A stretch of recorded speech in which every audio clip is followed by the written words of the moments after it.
All right, with the cold, rainy season already upon me, it kind of relegates me to sit down indoor, or at least videos I can do in close quarters. So I figured I'd take the opportunity, or lack of opportunity, to catch up on a couple of knife reviews I've been putting off.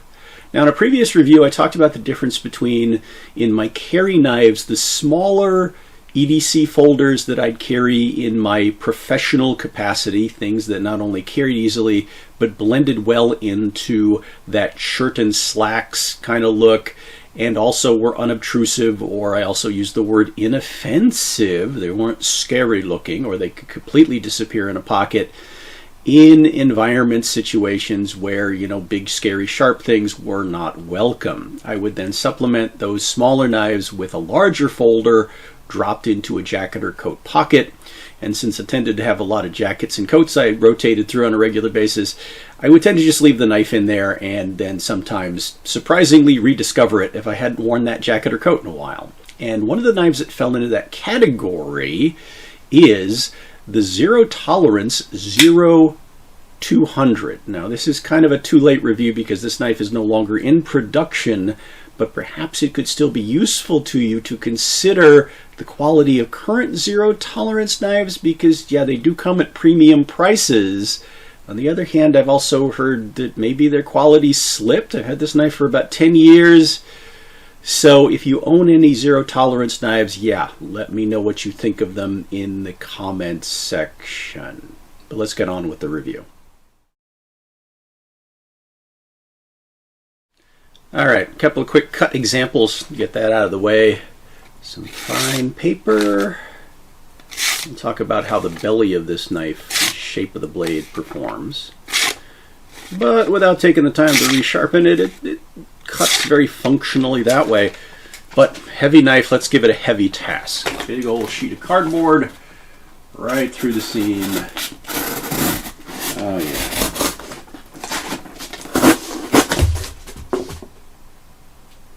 Pretty nice. All right, let's get some specs out of the way, and then I'll talk about what I like and maybe not like so much about the knife. And spoiler alert, mostly really like, and I'm kind of sad that this knife is out of production, but it does make me again consider buying maybe a current generation ZT knife, even though that's a pretty significant investment. And if you happen to have something that ZT's put out recently, like say the 0350 or the 0357, let me know what you think of those. You know, I might consider, you know, putting them on my wish list. But this particular one, it's a larger folder, not a humongous folder. You're talking about a 3 3/4 inch blade that has a bit longer of a cutting edge because, well, the way they kind of work the blade down. I'll compare it to another knife here in a second. And of course, we'll talk about this kind of swept belly. That does make a knife a little bit harder to sharpen conventionally, but in certain tasks, slicey, choppy kind of things, yeah, I can find that quite useful. Now, it is 1 1/4 inch wide and 5/32, I think that's about 4 millimeters thick. So pretty wide, stout blade, and that does affect carry. It is a big, wide thing to have in a pants pocket, but perfectly fine in my mind for a jacket pocket, and that's also going to show up with the stoutness of the grip. You've got 154 cm steel, which you don't tend to see a lot of, and basically what that is, as far as my research, brief research, I admit, it's the equivalent of 440C with molybdenum added, I probably didn't say that right, moly added to it, which gives it a very hard edge potentially, you know, up to 61 Rockwell, and this does have a really good edge that has some texture to it, a little bit of teeth to it, so it does slice very well, and I haven't had to resharpen it on anything resembling a regular basis. So holds an edge, holds a nice edge profile. It is flat ground. There is a nice wide blade plane to that, and then your secondary bevel isn't very steep. Reminds me a lot of some of the Ka-Bar knives. that I like. So that might be a comparison to you. Now, one thing off the bat that I'm not crazy about is the matte finish. You can already see it's kind of smudgy. So if I'm cutting through anything gunky like wood, so I get sap on it, or cardboard or packaging or whatever, so I got tape glue on it, these are really hard for me to clean. I have to use a lot of solvent, a lot of elbow grease, and I usually still wind up with a smudgy knife, but it hasn't scuffed up cutting things like cardboard and wood and stuff like that. I haven't put this to a lot of abusive use, but yeah, over a decade the finish has held up pretty well. I also encounter issues with matte finish knives where they're, it's kind of a little bit, not quite fine sandpaper-ish, cutting through certain materials that bind to your blade, like cardboard. I feel like it kind of grabs the knife a little bit compared to smoother surfaces and finishes. So for me, that is a negative, but in this case, it's a pretty small negative. On to the rest of the knife. You've got full steel liners that are hollowed out. This knife weighs about 1/3 of a pound, so it's semi-hefty, but not too hefty. Good, solid, thick steel liners. Also, obviously, a liner lock that is very, very solid in its lockup. Over some pretty chunky, highly textured G10 scales. Now, one of the things I'm not crazy about regarding this knife, which makes it a jacket, not an easy pants carry knife, well, two things that go together. It's really thick, and we'll compare it to another knife here in a second. But yeah, really thick in the pocket this way. But the way they kind of scallop that texture, very spiky. It's almost uncomfortable in the hand, but definitely tears up your pants coming in and out of your pocket. So dropping it into a jacket made a lot more sense. Now, I did break down, because I'm kind of a wimp, got some sandpaper out and filed off the spiky texture just a bit, because it was kind of like having a pineapple in your hand. It was really not comfortable. It was too aggressive, shall we say. Now, for me, it's just about right. Didn't take much work. It just makes the knife feel really good.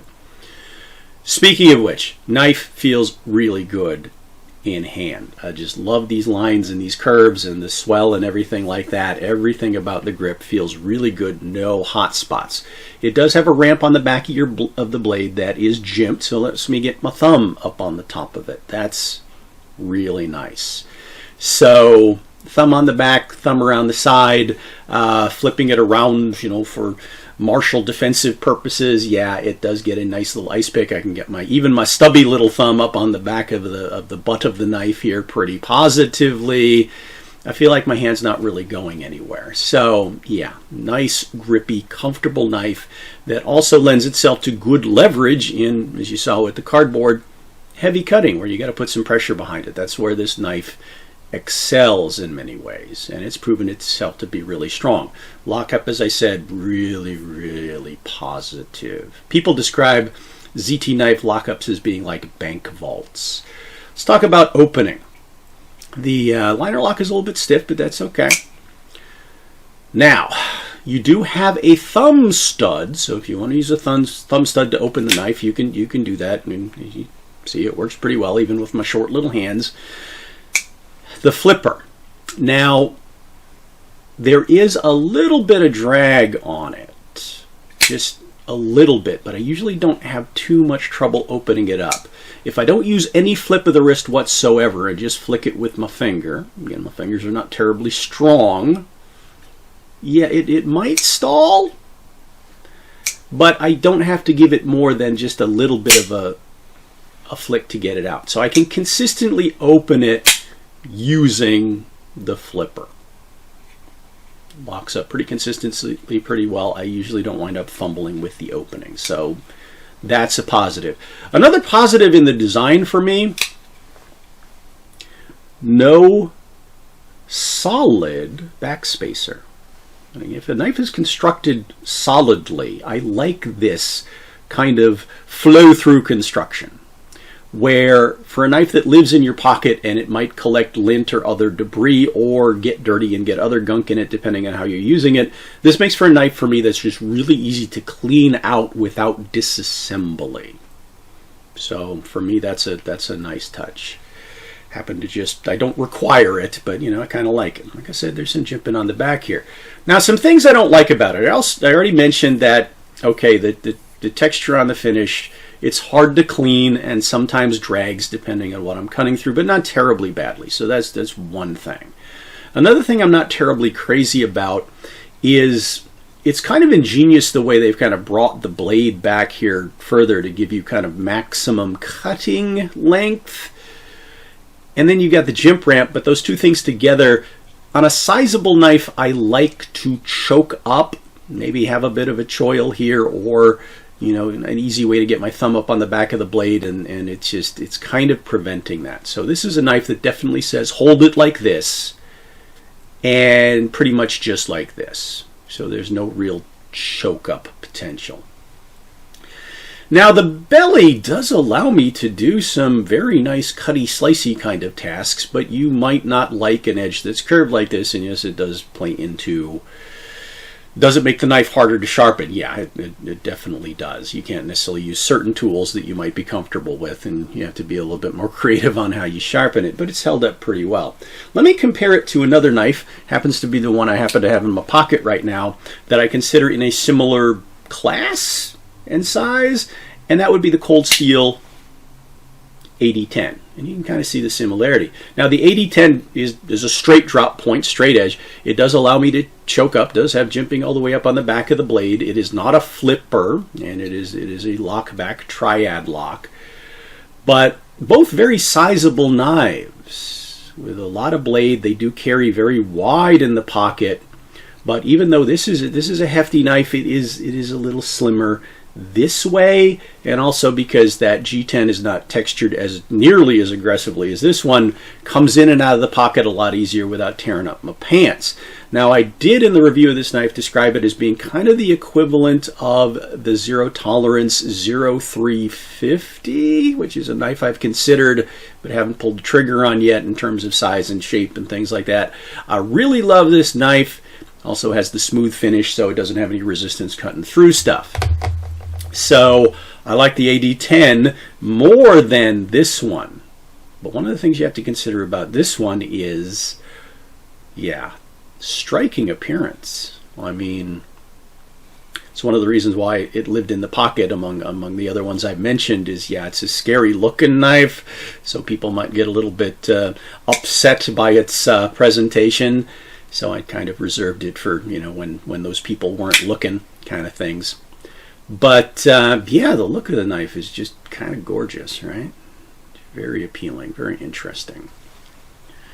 So, mostly I really like the knife. A few things don't make it a favorite pocket carry, but jacket carry, usable knife, attractive knife. Price point on this thing when I got it was about $125. The cheaper Zero Tolerance knives now go for about $160 upwards to $300 plus. So if that's an investment you want to consider. And I have heard rumors, reviews, that maybe their quality, their consistency in manufacture has declined somewhat. Another thing I don't like about some of the modern knives that I haven't spent the money on is I'm not a big fan of assisted openings, and I'll talk about some assisted openings in the future. I tend to wear them out and break them if they're not terribly well made, or sometimes they actually make it a little bit more difficult for me to open a knife. I'll explain those in future reviews, but I like simpler. I like simpler. So you'll probably see a lot more reviews of knives that don't have spring-assisted openings. But again, if you happen to have this knife or other Zero Tolerance knives, let me know what you think in the comments. Let's get our usual conversation going. Otherwise, I do have some other knife reviews lined up, and maybe a couple new sword reviews and some revisiting of old sword reviews. Stuff that I can do in, well, what the weather's limiting me to. Until then, as always, thanks for watching, following, subscribing, and I hope to see you back for, well, whatever I happen to get out next.